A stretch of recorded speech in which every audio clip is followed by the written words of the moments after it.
Navraj Chaudhary from Data Institute of we first of all express our sincere thanks and gratitude to him. He has happily accepted our invitation, and moreover, he has taken his time to travel over here and accepted for delivering a talk online here, so for in person here.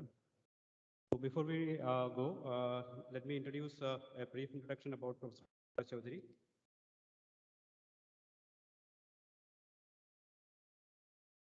Professor Prabhat Chaudhary has obtained PhD from TIFR in the year 2000.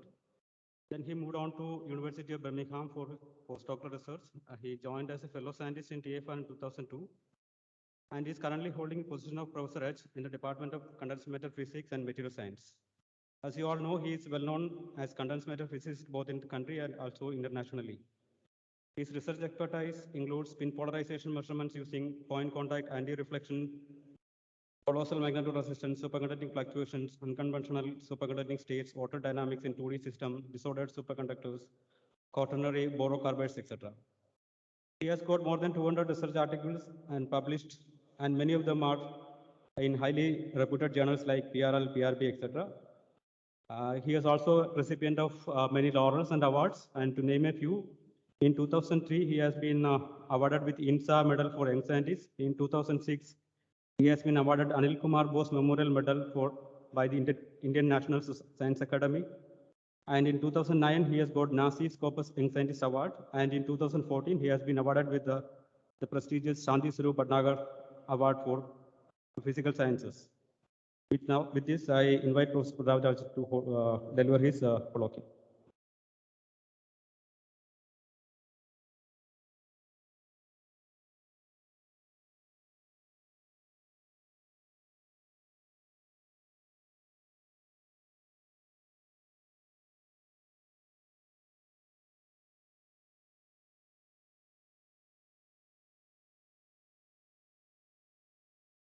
Okay, good afternoon, everybody. It's a pleasure to be in NPL again. I had come here maybe 7-8 years back last time. So what I'll be talking on is a topic that we have been working for the last 10 years or so. And this is on unusual electronic states that are composed of Cooper pairs. So whenever you talk of Cooper pairs, we normally think in terms of superconductivity. Cooper pair was proposed and is intimately linked to explaining the phenomenon of superconductivity. But there are many other states that people are gradually warming up to that could also be composed of Cooper pairs, but that are not superconducting states. Okay, so more on this as I go along. So some of these states are called, let's say, for example, the pseudo-gap states, superinsulator, Bose metals, and so on. It will be clearer as I go along what they mean. This is a brief view of my group. So these are the students and scientific staff and postdoc, the primary driver of the work. And with this brief preamble, let me start with the main part of the talk. Okay, so as we know that this phenomena of superconductivity, it was discovered in 1911 by Kamerlingh Onnes when he found out that in certain metals, the resistance below a particular temperature essentially identically drops to zero. So this was first discovered with Mark, and the impression was that the interest in mercury was that it's a liquid metal, so it was thought to be exotic. But very soon it was realized that it has nothing to do with the fact that mercury is a liquid metal at room temperature, and there are many other compounds that started exhibiting superconductivity. So, for example, this is a view graph of how the superconducting transition temperature, which started with mercury at 4.2 K, gradually increased with time. And you can see that it sort of started increasing right after its discovery. Of course, there was a major jump in the 80s when high temperature superconductors were discovered. But even before that, the TC was gradually decreasing, increasing all along. However, the understanding, the microscopic understanding of superconductivity took a very, very long time. So the true microscopic theory of superconductivity, which was formulated by Bardeen, Cooper, and Schrieffer, this came in 1957. But even before that, people started understanding to some extent how a zero resistance state could actually be formed. And based on those understanding, there was a phenomenological theory, which at that time was called the Schei theory. Now it's more known as the Ginzburg-Landau theory, which was formulated all through the 50s. However, since this was a phenomenological theory, it actually did not have the respectability of a real theory, which is why BCS got the Nobel Prize almost immediately after they formulated the microscopic theory, but Ginzburg had to wait for 50 years before he got the Nobel Prize. Later on, of course, it was shown by Gorkov that you can derive this Ginzburg-Landau theory from BCS theory, but this is an extremely complicated formalism using Green's function, which doesn't have really a fundamental utilitarian value, because you cannot really apply this. This theory is just too complicated to be applicable to, let's say, compare experimental data. Nevertheless, let me start with the phenomenological understanding. And as we will go along today, you will realize that this phenomenological understanding is actually has many deep implications for superconductivity. So how can you get a zero resistance state? So you know that if you have a free particle, let's say a free electron, then the wave function of a free electron would look like this: e to the power I kr minus omega t. This is the standard simplest wave function in quantum mechanics that we all know. And this omega is nothing but the energy divided by the Planck constant. Now, in normal metal, you know that there are scattering events. So this electron is colliding with the phonons, with lattice imperfections, and so on. So continuously, you have this energy which is changing. That is how the electron loses its energy to other degrees of freedom. That's why you have Joule heating. And therefore, this phase, since it's continuously changing after every collision, it gets scrambled out and you can completely ignore this phase altogether. So this is what is known as the random phase approximation. However, suppose you had a system which was phase coherent, which means that you have all these particles which are locked in the same phase. In that case, you can see that each individual particle cannot change its energy anymore, because this energy is in this phase information. So that means that the particle now can no longer lose its energy to other degrees of freedom in the solid. It is insulated from the other degrees of freedom in the solid. And now this can give you a state which is zero resistance. If it cannot give its energy to any other degree of freedom, you cannot have, for example, Joule heating, where you are sort of essentially giving the electron energy to the phonon. But how can you realize a phase coherent state?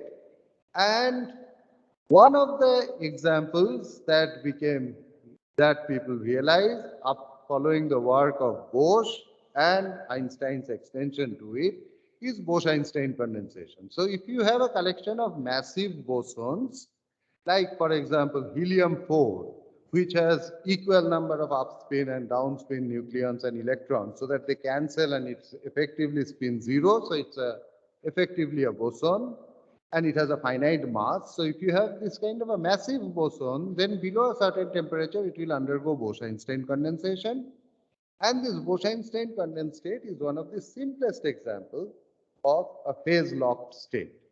So here, of course, since you are dealing with helium atoms, what you get is not superconductivity, you get superfluidity. So you have this liquid formed of helium, which below a certain temperature undergo Bose-Einstein condensation and you lose all the viscosity. This was discovered by Kapitsa in helium-4 in 1935.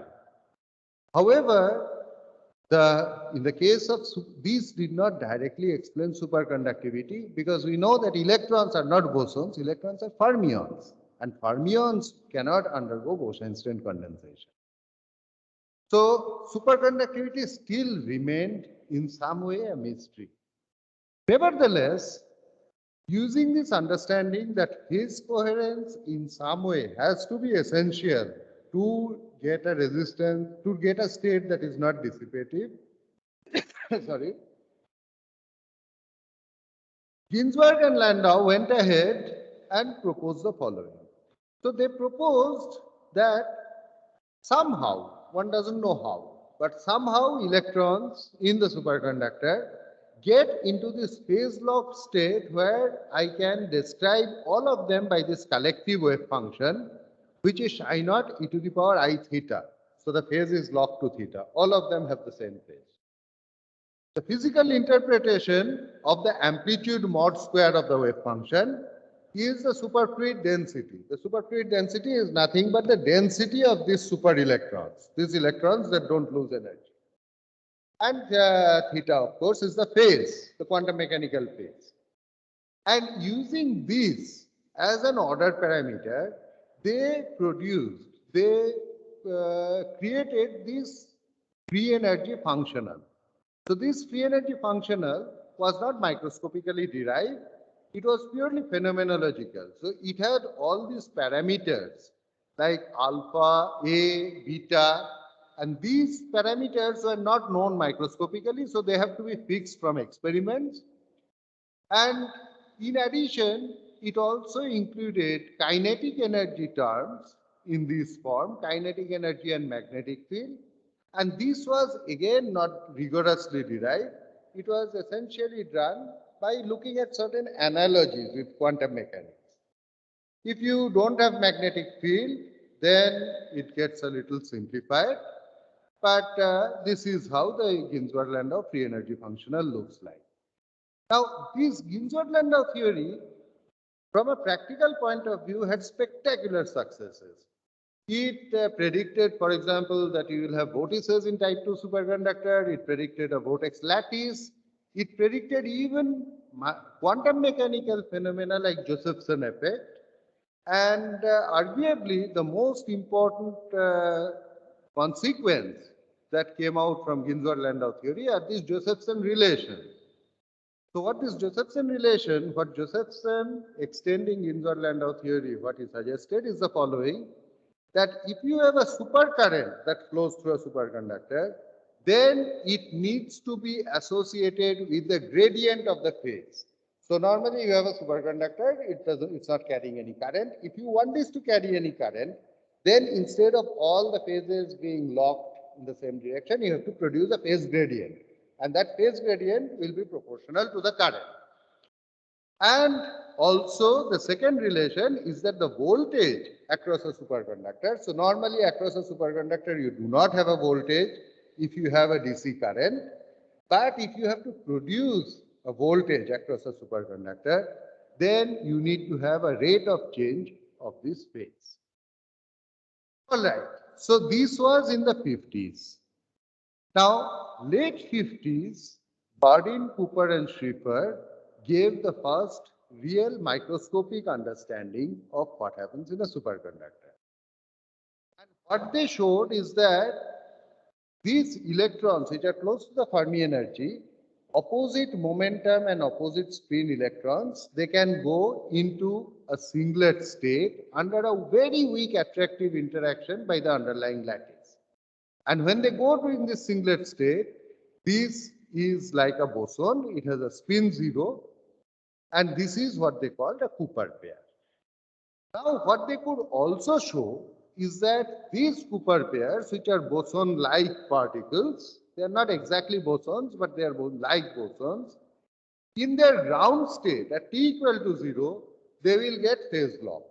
So at t equal to 0, all the phases of all these paired electrons would be the same. So now they cannot dissipate any energy. So you will get a zero resistance state. But this is t equal to 0. Superconductivity is not just at t equal to 0, it happens below a certain characteristic temperature. So what happens when you go to finite temperature? You can have two things that happens. The first thing is that you can break this singlet state and produce two single electrons. So this is one of the excitation that can happen.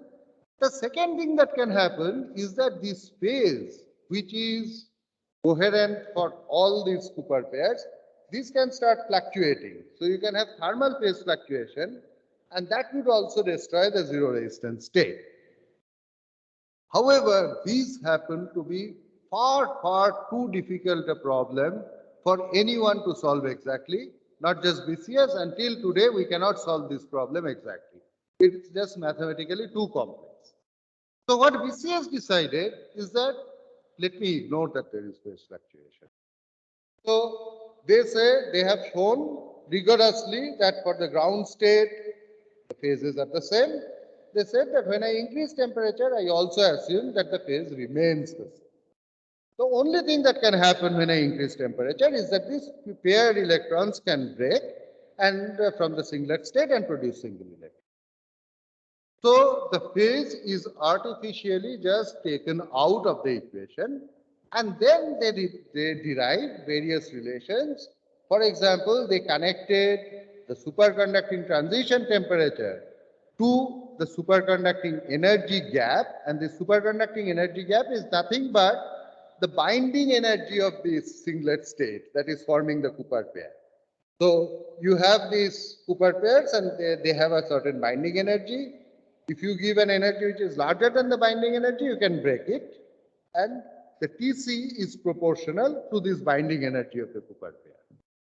And then this binding energy of the Cooper pair is proportional to, for example, the Debye energy, to the density of states, the weak attractive electron-phonon interaction, and so on. So this is the famous BCS relation.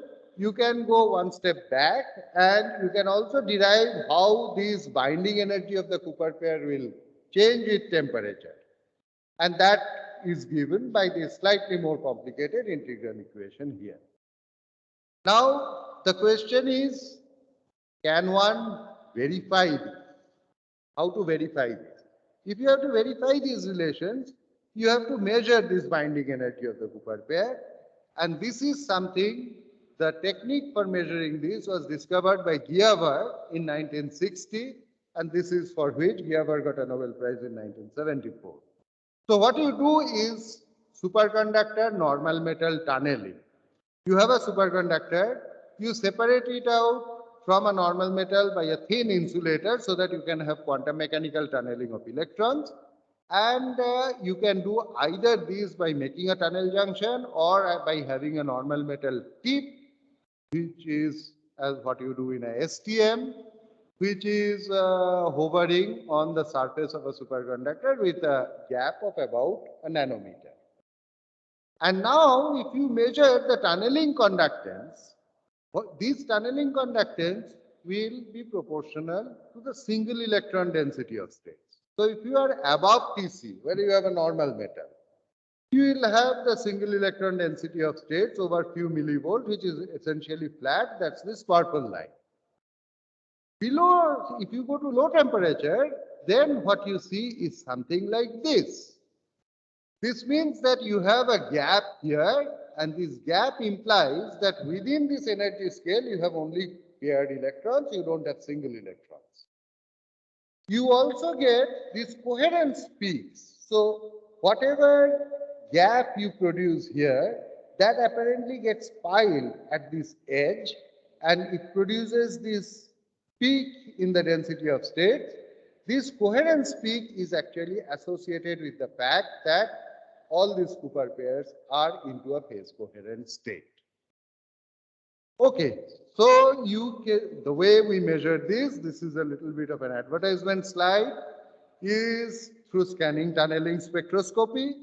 This is the STM that is built that is fabricated. It's a home-built STM in our laboratory.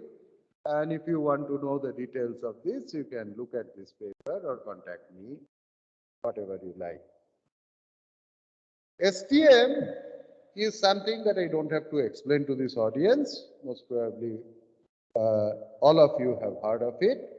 You have a tip, normal metal tip, which is on the surface of a metallic sample, and you rely on the quantum mechanical tunneling of electron from the sample to the tip to image the surface and also to find the local density of states.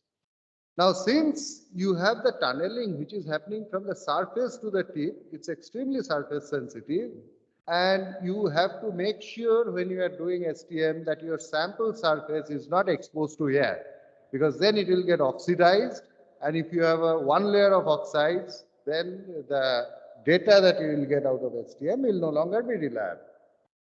So we use this toy, which is ultra high vacuum suitcase, which we connect to our pulse laser deposition chamber. So with this mechanical arm, we have the sample holder that goes in this chamber. We deposit our sample. We take it back in this vacuum suitcase. We decouple it from here, connect it to the STM, and then we push it in at low temperature, at liquid helium temperature, without the sample ever being exposed to air. So this is a rather special technique, and this is what allows you to access a large variety of materials which cannot be cleaved, for example, thin films, and on whose surface gets oxidized the moment you take it out. All right, so with this STM, so this is how, if you do tunneling measurement as a function of temperature, you start with low temperature, you have this coherence peak. As you increase the temperature, this coherence peak gets broadened. This is just thermal broadening. And then this gap also becomes sort of, it looks like a soft gap. This is purely accounted for if you just convolute it with Fermi-Dirac distribution. And then at TC, you get completely flat. So you can analyze this, you can fit all of this data with BCS theory and find the temperature dependence of the gap. When you do that, and this is a spectacular success of BCS theory, you can see that this is how the gap behaves. These are experimental data that I am showing you from our lab, but there are such data from many, many labs in the world.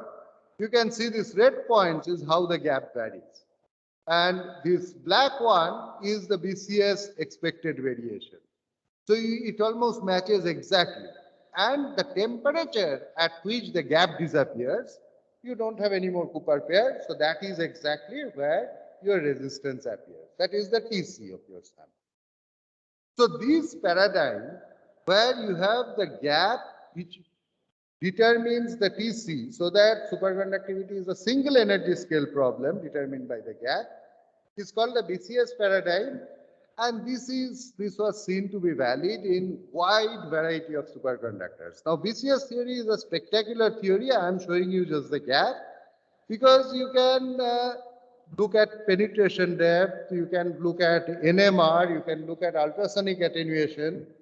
Almost all these phenomena in conventional superconductors, you can explain them quantitatively using BCS theory. There are very few theories in condensed matter which explain things as quantitatively as they do in BCS theory. However, in the mid-80s, high temperature superconductors were discovered.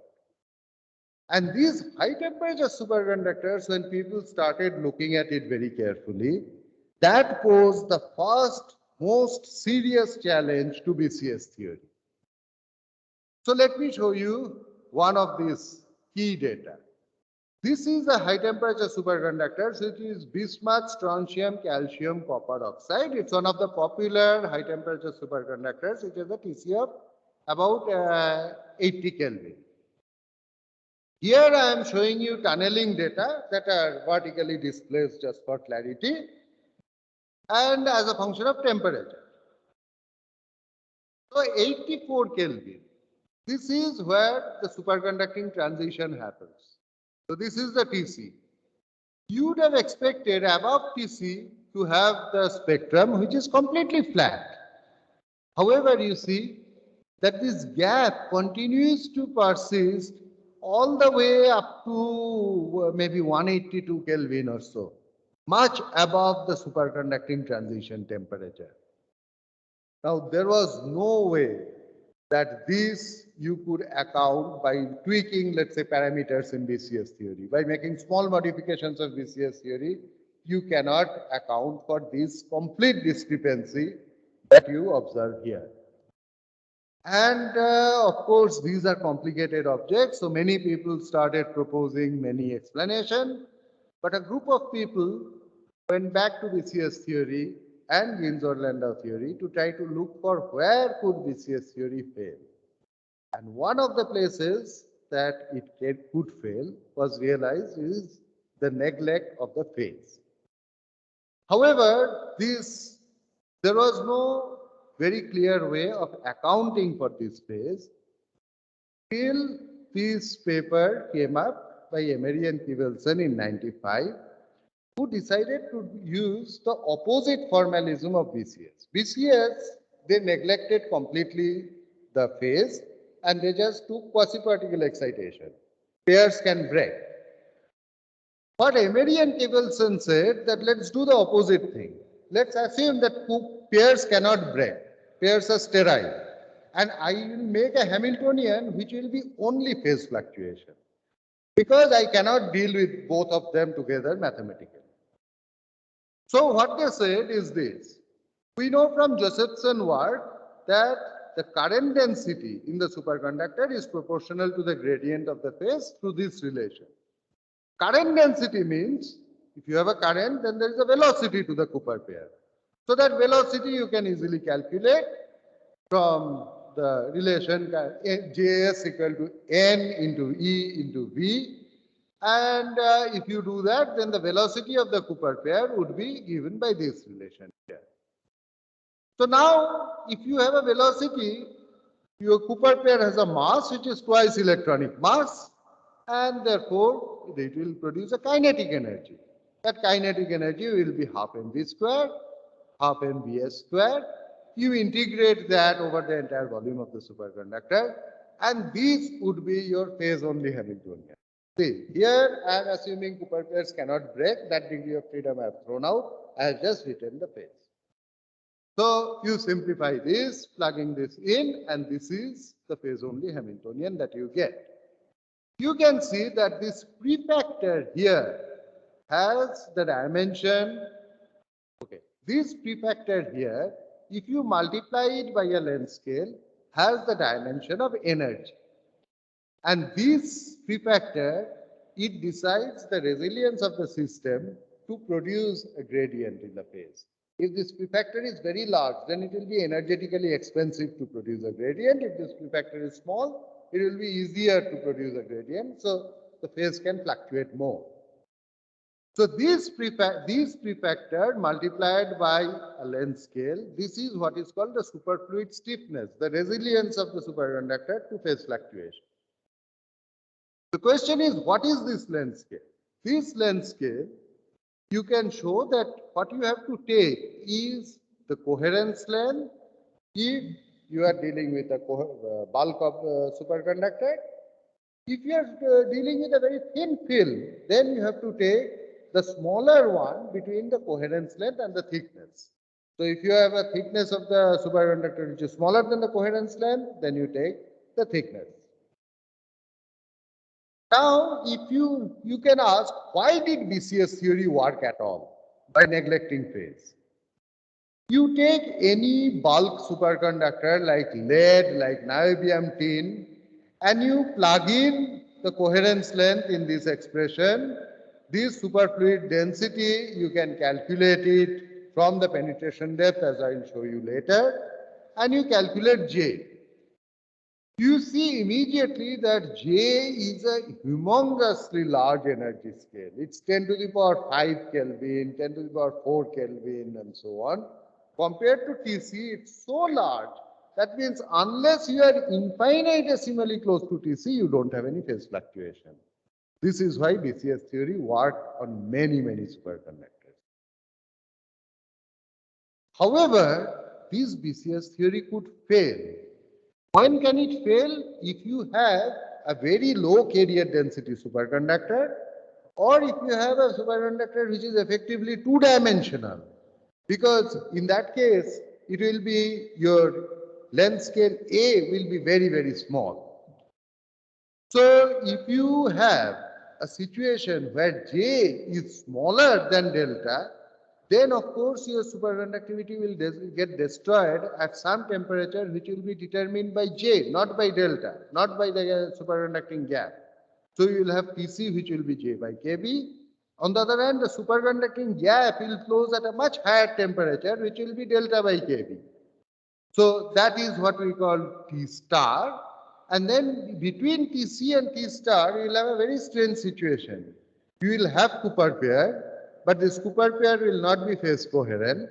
So therefore, you will not have zero resistance state. This was thought to be the explanation of the pseudo gap state of the state above Tc, where the gap persisted in bismuth, strontium, calcium, copper oxide. And you can plug in the numbers and do the calculation. You will see that for this material, delta by Kb is about 425 Kelvin, but J by Kb is about 80 Kelvin. And your Tc is close to that, it's 85 Kelvin. So it appears that this is a material. The reason why here J is small is for two reasons, is because this is a quasi two-dimensional material. It has a layered structure. And the second reason is that this is a doped Mott insulator like all high Tc materials, and therefore it has a low carrier density. Okay, that's fine. This appeared to be one of the explanation for the pseudo gap. However, the explanation that I have just told you appears to be extremely generic. So there is nothing special of high Tc that I have put in, other than the fact that it has low carrier density and that it has two-dimensional. So if that is valid, then it should also be seen under certain situation in conventional superconductor. Now, in the conventional superconductors, normally the electron density is 10 to the power 28 to 29 electrons per meter cube, which is an extremely large number. And we know that if we put this number here for the superfluid stiffness, you will get this humongous large value.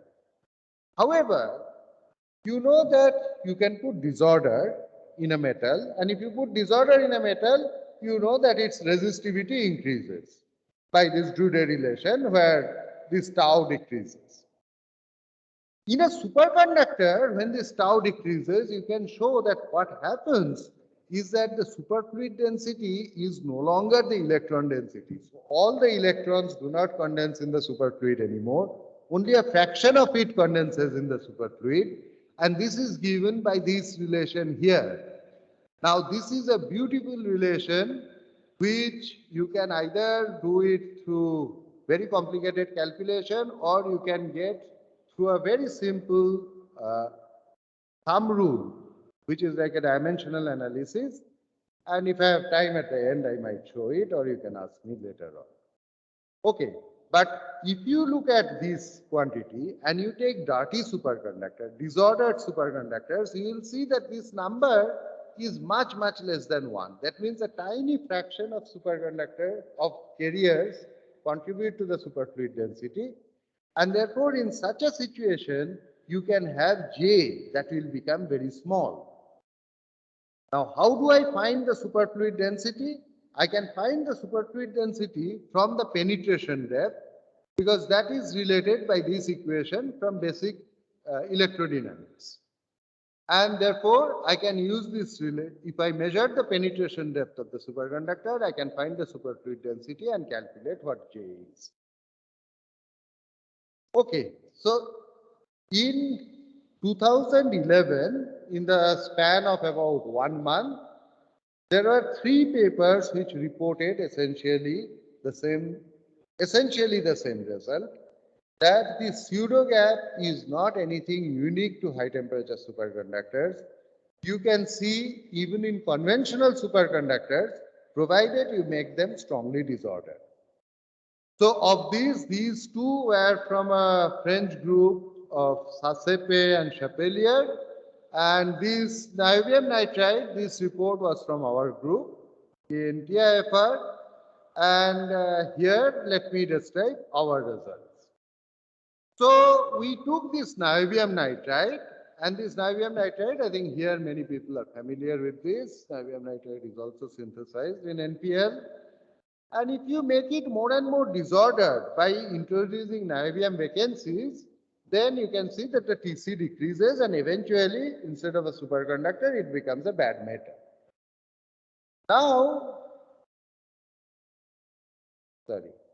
Now you can take, let's say, a superconductor like this one, which has a Tc of slightly below 5 Kelvin.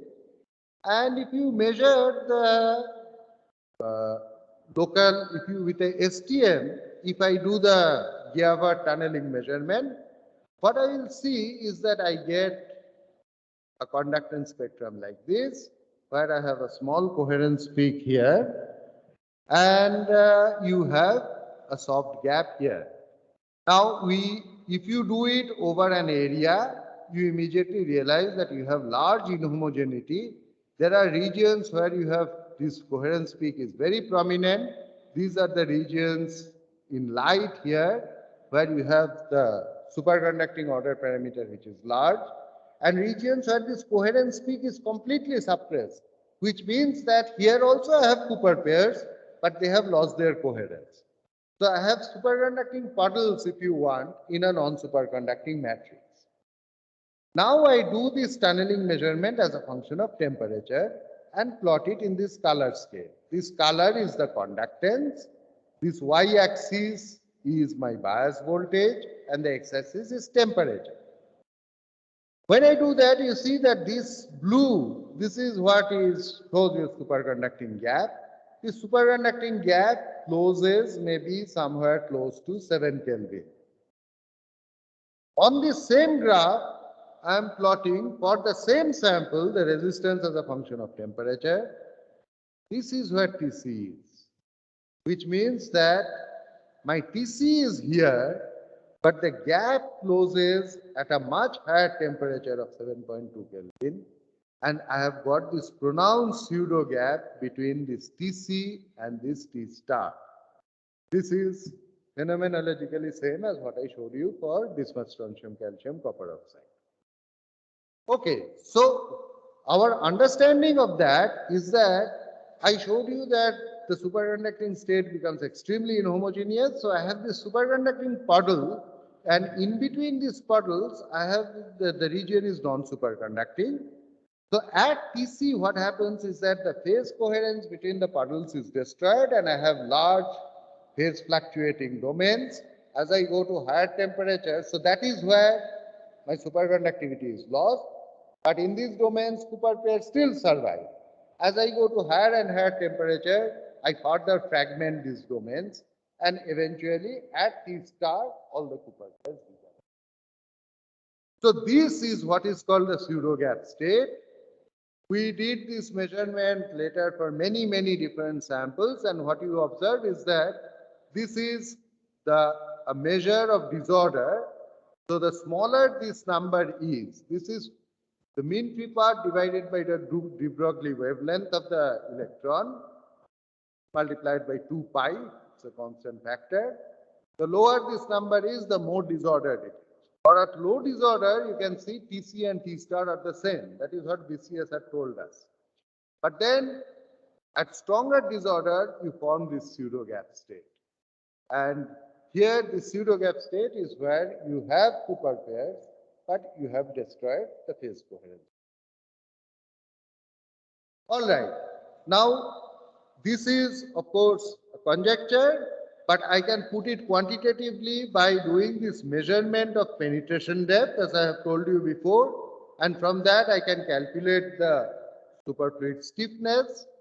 When I do that, this is how for samples of different Tc, This is how my penetration depth varies. I calculate the superfluid stiffness. This is the J in black here.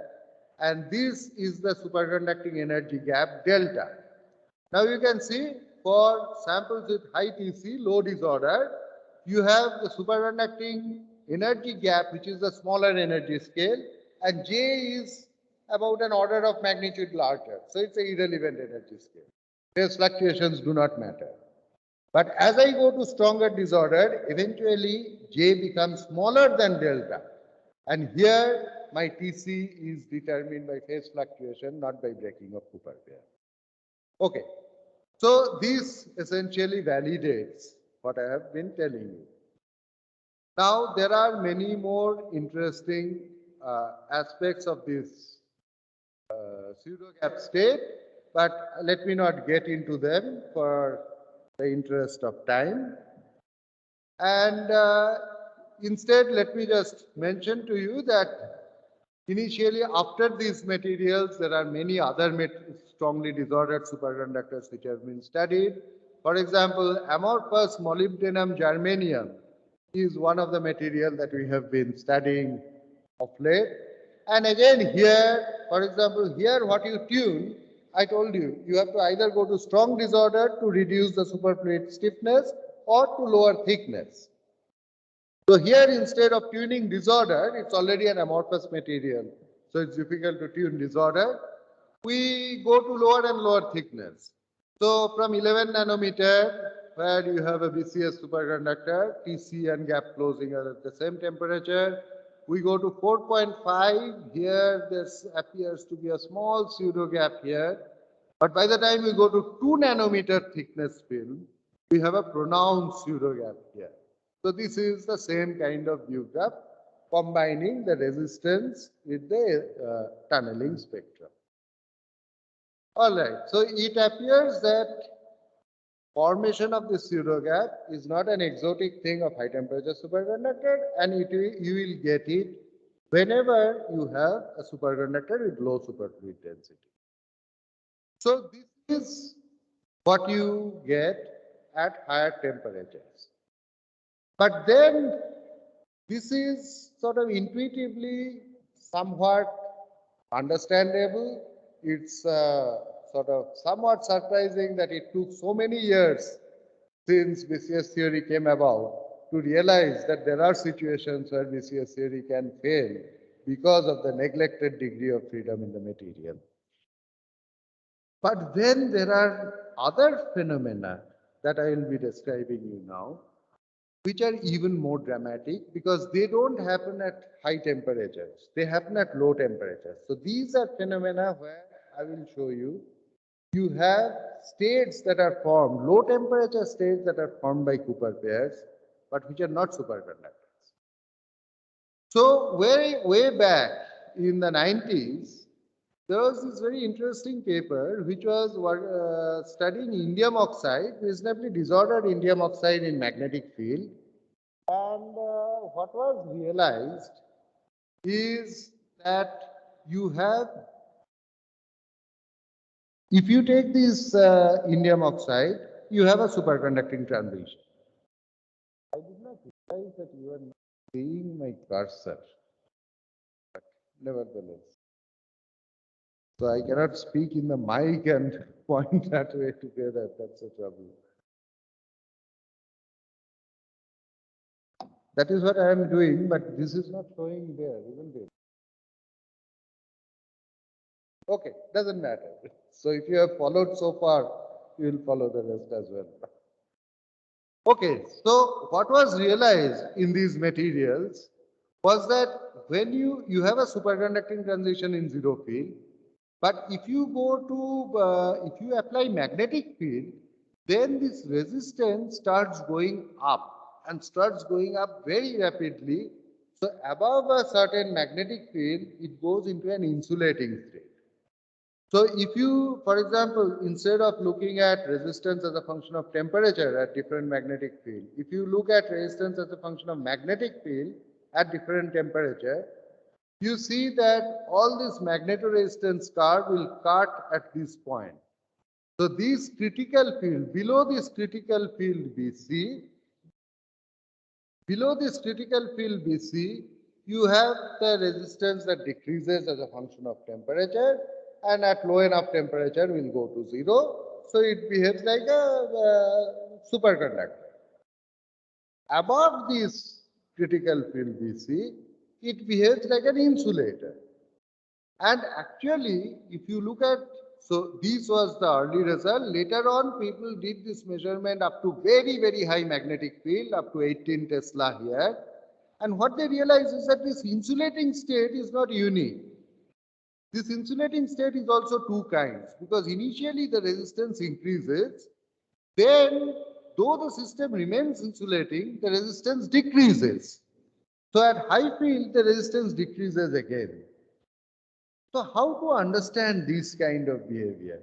So at very low field, you have a superconducting state, then you get an insulating state where the resistance with magnetic field is increasing, then you have an insulating state where resistance with magnetic field is decreasing.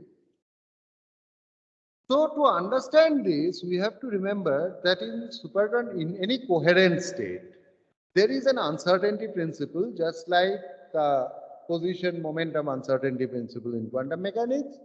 But for this coherent state like superconductors, there is a number phase uncertainty principle.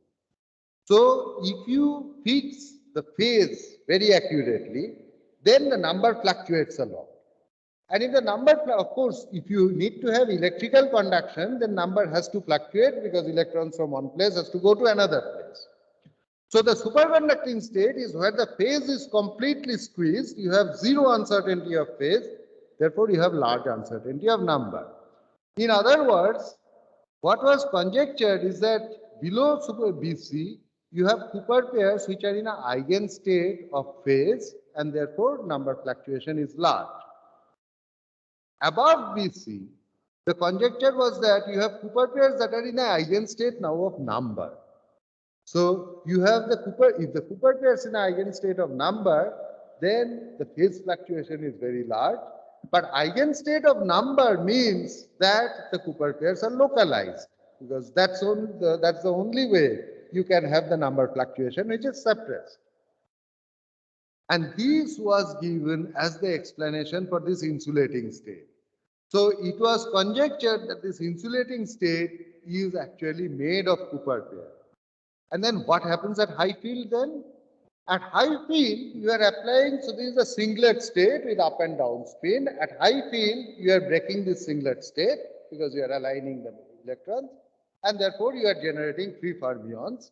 Since you have a disordered system to start with, they get into an Anderson insulating state, and therefore this is a regular fermionic insulator. What was realized is even more than that. This state, which is the Cooper pair insulator state, was then seen to be a super insulator. Now, what is a super insulator? If you look at this NBTIN, again another material that's synthesized here in this institute, if you if you are in zero field, you have a superconducting transition. You apply magnetic field, you appear to go into an insulating state. But this insulating state is very strange. Because in a normal insulator, if you look at the conductivity, that should exponentially go down to zero as you go towards t equal to 0. And that's because you have a gap. Here it appears that at a finite temperature, the conductivity is going to 0. So it is the opposite of a superconductor. In a superconductor, at a finite temperature, resistance goes to 0. Here it appears that at a finite temperature, you have the conductivity which is dropping to 0. So this was coined as the super insulator. So if you want in a super insulator, it looks like this. Instead of e to the power minus delta by kt, it is e to the power minus delta by K into T minus Tc, where Tc is the temperature where your conductivity is suddenly going to 0, your resistance is diverging. Okay, so this actually is a extremely interesting proposition, and there are many papers, including, for example, this paper, which is Very interesting, but also very controversial for various reasons. Okay, so this is a super insulator. But then, conductor and a super insulator, to make things even more complicated, there are observation of a phase which is called a Bosch metal. So what is a Bosch metal? If you take a superconductor that is not that thin or that is not that disordered, but nevertheless it is disordered, then you see that when you, in zero field it's a superconductor, but when you apply magnetic field, you get a state which has a negative temperature coefficient of resistance, but the resistance is not exponentially increasing. So that means the resistance is not diverging. If you actually extrapolate this, you will get a finite resistance at t equal to 0. This kind of state is called a bad metal. So by definition, it cannot be an insulator because an insulator should have an infinite resistance at t equal to 0. But this is a bad metal, and this negative temperature coefficient is believed to be coming from a combination of electron-electron repulsive interaction and weak localization. Okay, so this is the thing that, so again there were this suggestion that this bad metal state, just like the insulating state was made of Cooper pair, this bad metal state is also made of Cooper pair, but now which are in a dissipative state. Now, if you see fundamentally, this is even more intriguing than an insulating state, because Cooper pairs can be in an eigenstate of phase or number, but it's not easy to find a state in which Cooper pairs would start to dissipate. There is no easy construction of such a quantum mechanical state. So this is what we started studying, but we wanted to check this conjecture on whether this bad metal is really made of Cooper pair. So we wanted to check this conjecture essentially by doing something more than transport. So this is our data, which is very similar to this, even though our TC is about 1 order of magnitude larger than this. This is all work done by Surajit Datta, the student who is about to graduate. And if you see here, when I apply magnetic field, you have this superconductor which goes into a bad metal. All right. Now, what is happening to the evolution of the state with magnetic field? First, let us look at the resistance as a function of magnetic field. You see that all these resistance curves at various temperatures, they seem to be crossing at this critical point BC. So just like as I said, below BC you have a superconductor, above BC you have a bad metal. There is something more interesting here, and that also one should keep in mind, and that comes from these STM images. So when we are at a very low field of 1 kilo-oersted, you can see this very, very disordered vortex lattice. So if you see here, these points, these dark points are where you have vortices. So it's a very disordered lattice, but nevertheless, you can look at this 6-fold coordination. When you are at 5 kilo-oersted, most of the places you cannot see the lattice anymore. Why? Because this vortex lattice has melted. And melted means these vortices are moving around. And when they are moving around with an STM, which is a slow measurement, it will not be able to resolve the individual vortices. It will just see an average contribution. But in some places, probably which are strongly pinned, you see some vortices that are identifiable. By 10 kilo-oersted, you see nothing. And so this transition is the vortex lattice melting. The vortex lattice is melting from an amorphous solid to a liquid. And you have signature of that even in resistance. You can see that below the melting, the resistance is 0, and above 3 kilo-oersted, the resistance appears. So you have this vortex liquid. However, the question that we want to ask is, do we really have Cooper pairs in the bad metal above 36 kilo-oersted? Now, above 5 kilo-oersted, since we cannot resolve vortices, we cannot do much with images. But what we can do is to measure tunneling spectrum over a 32 cross 32 grid in this area and take the average spectrum and look at the spectrum. So that is what I am showing you here. We can look at spectra like this. The question is, how do we analyze such a spectra? So these are the kind of spectrum that I have shown you before for a clean superconductor. This is, for example, for a thick MOG film. And here you can actually fit these spectra, as I have shown you before, with the BCS density of states that is given here. Now, in this density of states, there is this additional parameter, which is this gamma D. This is a broadening parameter, and when you have a finite gamma D, your density of states becomes somewhat broad. For a BCS superconductor, this gamma D normally is very close to zero, and often if you have a small gamma D, that comes from external instrumental factors. And then, of course, you can convolute it with the Fermi-Dirac distribution function, as I told you before, and calculate the conductance. Now, when you go to disordered sample, like this 2 nanometer molybdenum germanium film, you have two differences. One thing is that the coherence peak here, which are sharp, they get very broad, and this gap, you start seeing that there are states that appear in the gap, so the gap becomes soft. So both these things actually come from essentially broadening, and they can be accounted for if you put a finite gamma D instead of a zero gamma D. So this is the simpler part. There is a more difficult part, and that is, you can see here above TC, you have the spectrum which is flat.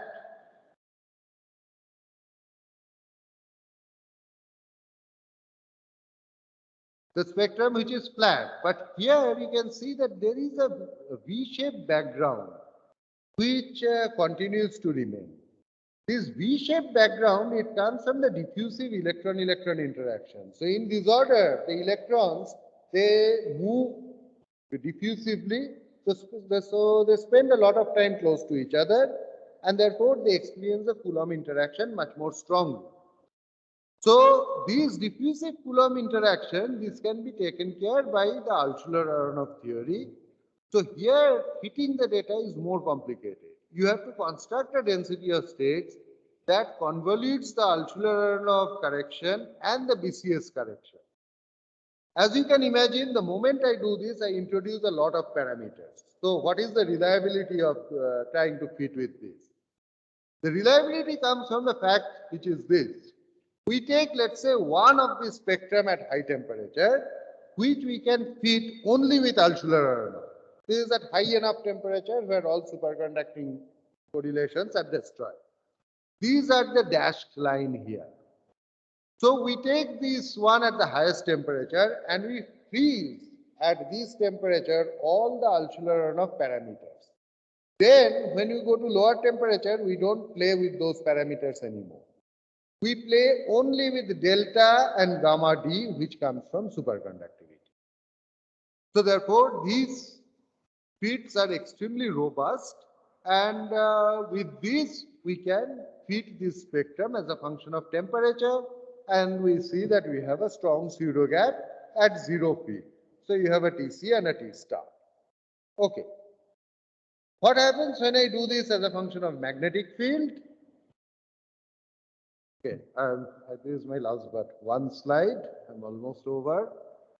So when I am as a function of magnetic field, you know that I have a superconductor below 36 kilooersted and a bad metal above 36 kilooersted. I try to fit these data, again keeping the same Altshuler-Aronoff parameter and then convoluting it with superconductivity. What I see is first, I start from highest field, which is 80 kilooersted. At 80 kilooersted, I don't need to put any superconducting contribution. Altshuler-Aronoff is enough. So there is no gap. And this continues also up to 70. Then at 60, I have to put the Altshuler-Aronoff, the superconducting contribution. So I have a superconducting gap below 60. And it appears that below 60, I can fit the data. But this is not entirely true. If you look at this feet carefully, you see that below this critical field of 36 kilo I can fit it exactly. Actually, this feet is shown here for 30 kilo you can fit it extremely well. The moment you cross this critical field, you start seeing this deviation where you should have these coherence peaks. Now, this is the feet, the data is the points, and the solid line is the feet, and you can see the deviation, which is very clear here. This deviation you can account for. What you do is that in the density of states, this is the BCS density of states, the black one, and instead of this BCS density of states, I use the blue one here. The blue one, I have kept these, but I have completely suppressed the coherence peak. And the moment I do that, that's this dashed line, and that fits exactly. That means that there is a qualitative distinct difference between the spectra which are below 36 kilohertz and above. Above 36 kilohertz, I have suddenly completely suppressed my coherence peak. So the coherence peak height, now if I show you in summary, it goes like this.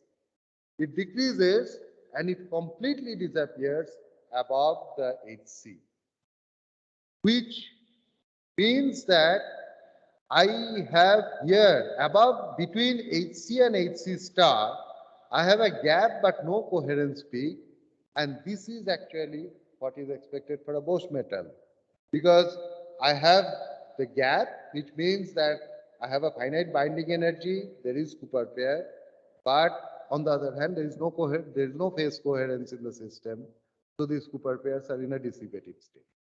And of course, if I go above H star, then I have no gap at all. So with this, I can construct this phase diagram. And in this phase diagram, you can see that here in this small region, I have this vortex glass. Then this melts into a vortex liquid. And in this region here, I have what we think is a Bosch metal. So it's also interesting to note that this Bosch metal exists only below the TC. In the pseudogap state of the superconductor, this Bosch metal doesn't exist, and in fact, HC and H star becomes the same. Okay, so I am at the end of the talk. I have shown you that we can actually realize a Bosch metal where we have Cooper pairs in a dissipative state. The question that remains is, what is this Bosch metal?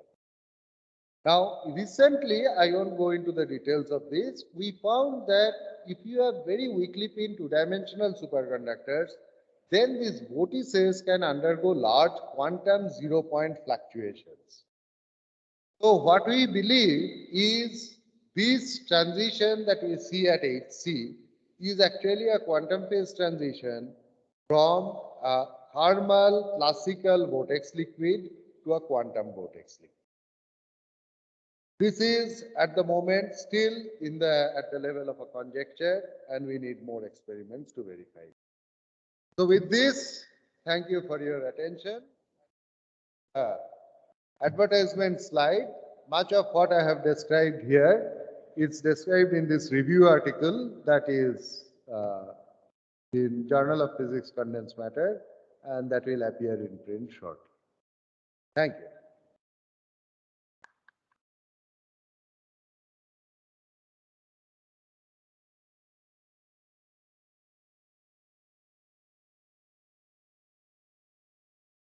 Some very naive question. The gap plot which you in feet. At low temperature, the peaks are more prominent. What is the explanation which you by the peaks? It's because you have more number of Cooper pairs and they are in. You mean these ones? Yeah, the coherent peak, origin of these coherent. Oh, the origin of the coherence peak. So the point is, if you have a gap you can have it in an insulator or a semiconductor. So a gap by itself does not imply, it just means that you have no single particle states. It doesn't imply that you have a Cooper pair. The special thing that in the BCS density of states that comes about is this pile up of this entire spectral weight at the gap edge, giving this coherence peak. And these peaks are essentially associated with the fact that you not only form this paired state and deplete the single electron states, these paired states are also in a phase coherent state. There are, for example, calculations where you can destroy the phase coherence. So these are all model calculations because, as I said, BCS theory with phase fluctuation, no one has solved it exactly. But there are approximate model calculations and quantum Monte Carlo simulations by Nandini Trivedi. So what they have done is they have put phase fluctuations by hand and seen what happens to these density of states. This part of the density of states does not change significantly with phase fluctuations. But this coherence peak gradually disappears. So what happens is that whatever pile up of density of spectral weight that you had seen at these energies essentially get distributed over very large energy range, which is what you would expect for, let's say, a regular insulator. If superfluid density is, does it mean that the current actually is? No, that is the point. Superfluid density determines the penetration depth. But superfluid density, so you don't have any limit really on the critical current that is dictated by the superfluid density per se. Because your TC, for example, it depends not on the superfluid density but on the attractive interaction, unless you are in the phase fluctuation regime, where it does. So most of the useful superconductors, like the ones that are used in MRI or maglev trains and so on, are disordered superconductors because disorder has the added advantage that it produces spinning. And since you have to produce large magnetic field, you also want large spinning so that the vortices don't move. And they are very disordered superconductors. And in all those superconductors, your superfluid density is actually about 1 to 5% of the carrier density. Yet that doesn't limit the critical current. This one last question is, you mentioned about pseudo gap. So how do you deduce that? You have the mark, but then you plot it in 7.2 or something. That is Yeah. Yeah, let me explain that. So in our initial work, we had a slight problem. When we had done these things in these work, we had taken a criteria. Our criteria is where we have the zero bias conductance, which is 95% of the normal state conductance at high bias. That is where we had taken. But this was a criteria and this is not exact. However, now what I showed you at the end is actually what is exact.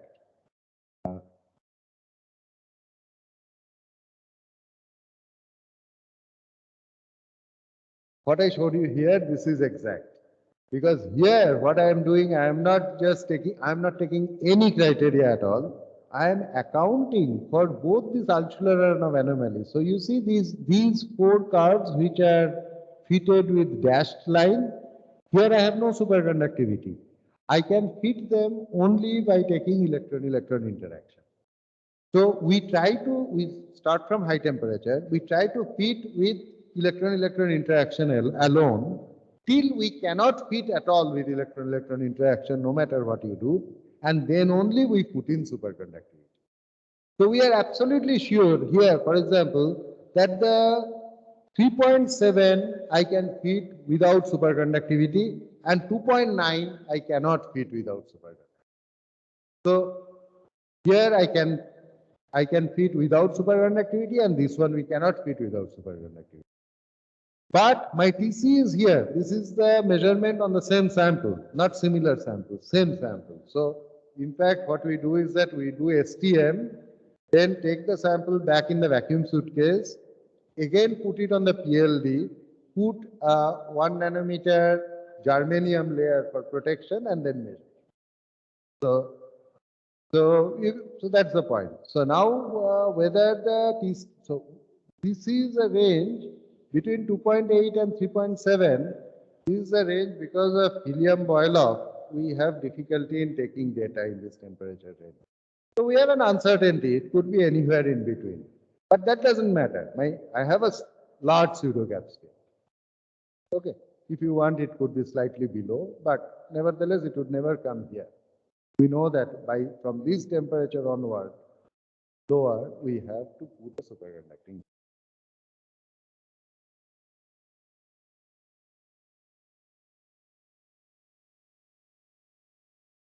Quantum vortex liquid, yeah,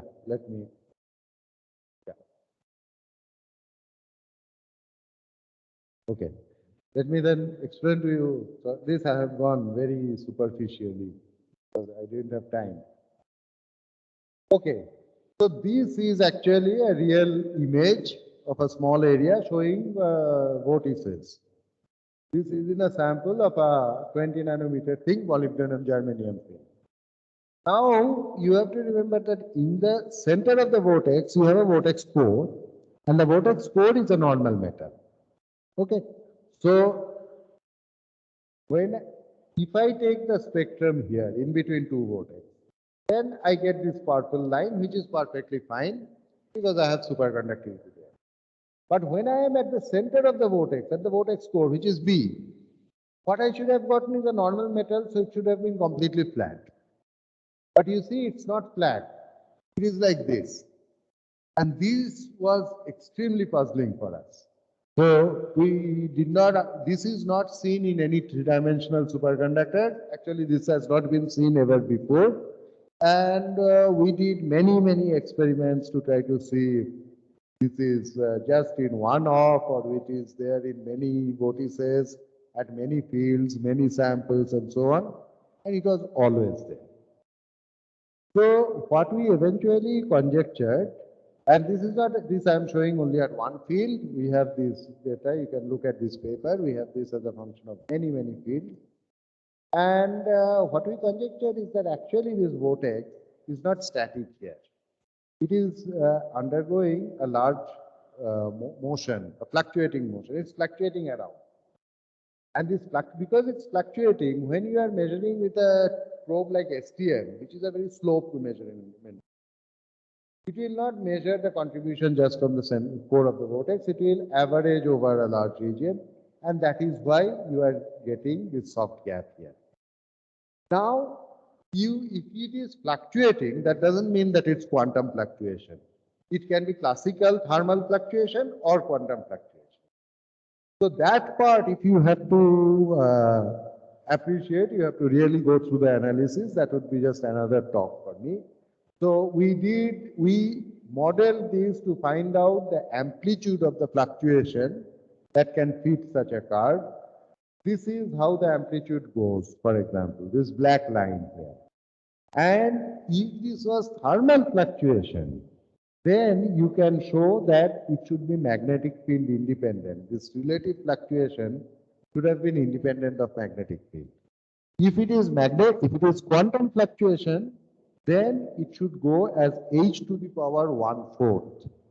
So this red line is the h to the power 1/4. You can also ask, what are these strange noise that I see here and here? Those are points where you are undergoing a transition from a vortex solid to a hexatic liquid and a hexatic liquid to isotropic liquid.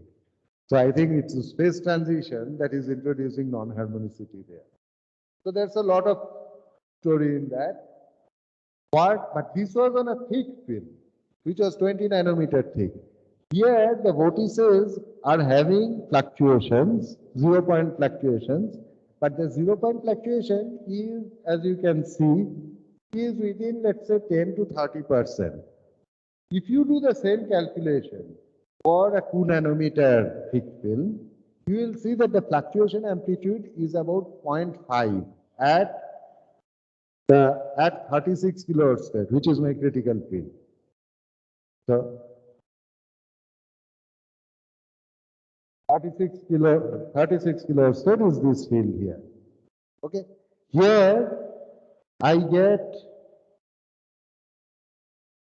at this field, it becomes 0.5 the lattice constant. 0.5 the lattice constant means you can now, you have quantum mechanical fluctuation which is half the separation between vortices. That means now your vortices can move through tunneling.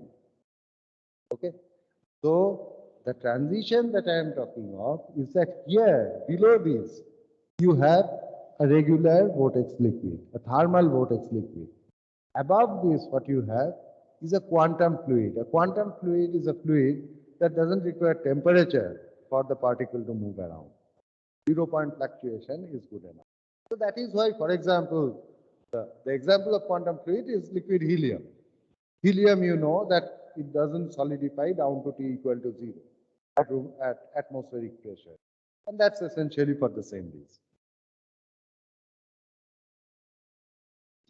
Sometimes we confused whether it is the amplitude phase fluctuation.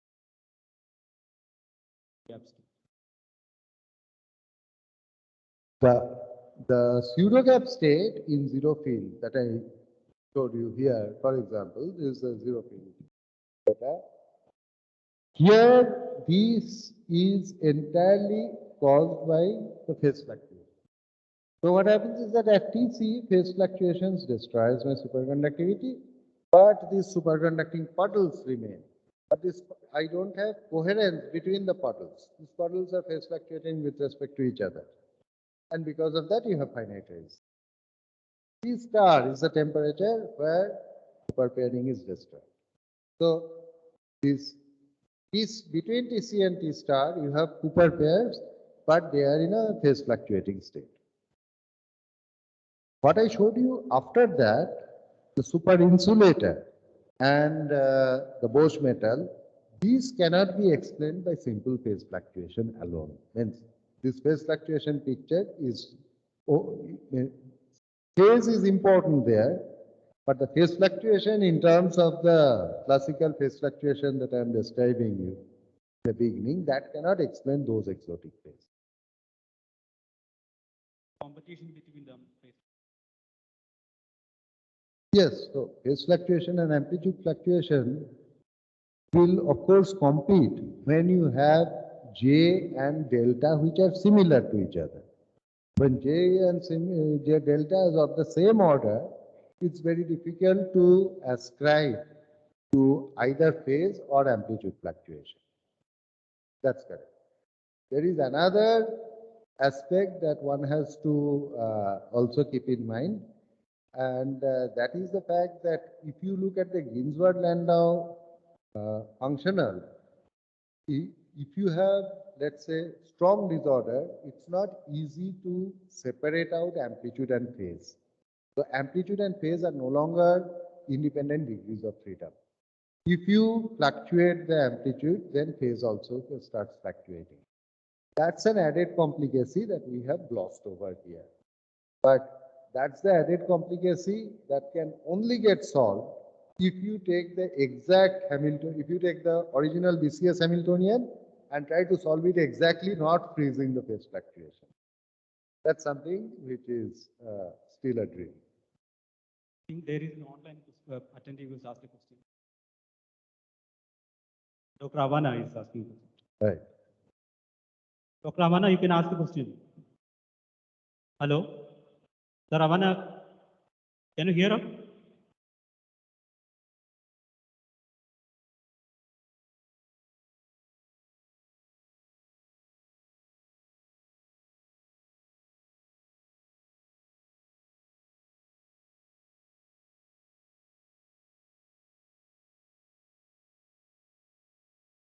Sir, please mute yourself. Sir, please unmute yourself.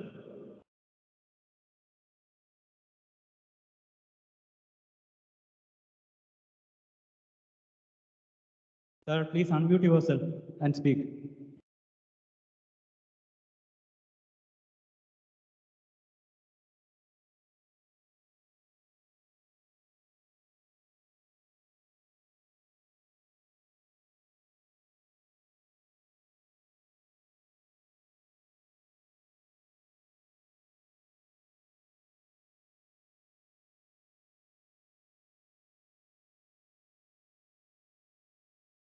Yeah, how much rated for? Ah. Okay, for multiband superconductors, I think this would become much, much more complicated. But often I have not given it enough thought to give a definitive answer. But in the case of, I would think that in a multiband superconductor, the effect of, so there one has to consider both the bands and then the complicated situation. The only point which is if you have a multiband superconductor, so far whatever we are looking at in the phase fluctuation, the ones that have been mostly studied are very strongly disordered superconductors. This is one of the class of system. The second class of system is high temperature superconductors. High temperature superconductors are fortunately single band systems mostly. In the case of strongly disordered superconductors, when you disorder things so strongly, then two bands normally cannot retain its integrity anymore. However, if you have systems which are multiband superconductor and very thin, let's say two-dimensional multiband superconductor, if you could make one monolayer of MgB2, which so far no one has made, but not impossible possibly, then you'd start getting a true multiband superconductor where the phase stiffness is low. And that would be very interesting to study. I don't know how it would behave. But there the behavior would get much more interesting and complicated than what I have shown. But if you go through the route of disordering, for example, if you take MgB2 and disorder it strongly, by the time you reach this kind of physics, you would have completely mixed up the two bands.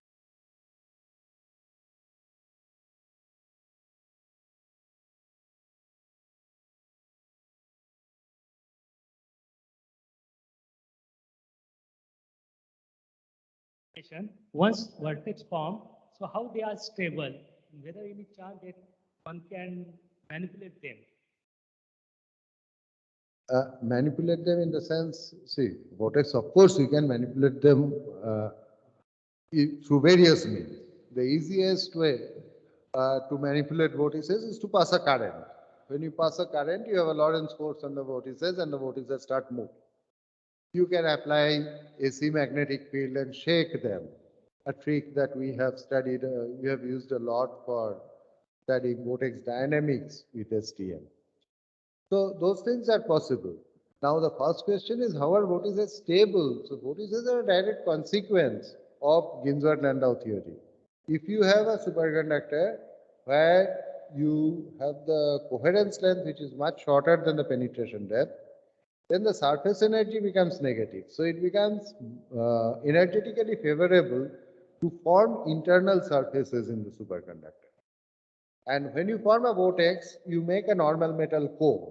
So then you are actually creating an artificial boundary of a normal metal and a superconductor. This is how the vortices become stable there. So vortices, if you want to look at it from the point of view of electrodynamics, it is called vortices because it has circulating currents around it, which is sustaining the magnetic flux inside. And this current density, it goes as 1 by r. So as you come to the center of the vortex, the current density increases. And ideally, at the center of the vortex, the current density would diverge to infinity. But that does not happen. Because before it diverges to infinity, your kinetic energy of the Cooper pairs becomes larger than the superconducting energy gap. So you break the Cooper pair, and that is how you form the normal metal core. There are also other ways to manipulate the vortices. There are now people who can use, for example, an MFM tip and drag vortices around. Can do various things.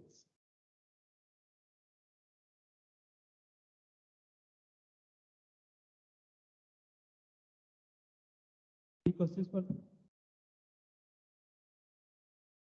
Time to conclude the session. To conclude, let us express our sincere thanks and Professor Pratap Rao Chaudhary, who has given us a wonderful talk on conventional superconductivity plus the gap states in different superconductivity. He has accepted our invitation and come over here and delivered a talk in person here. So we are extremely. Similarly, I also express thanks to our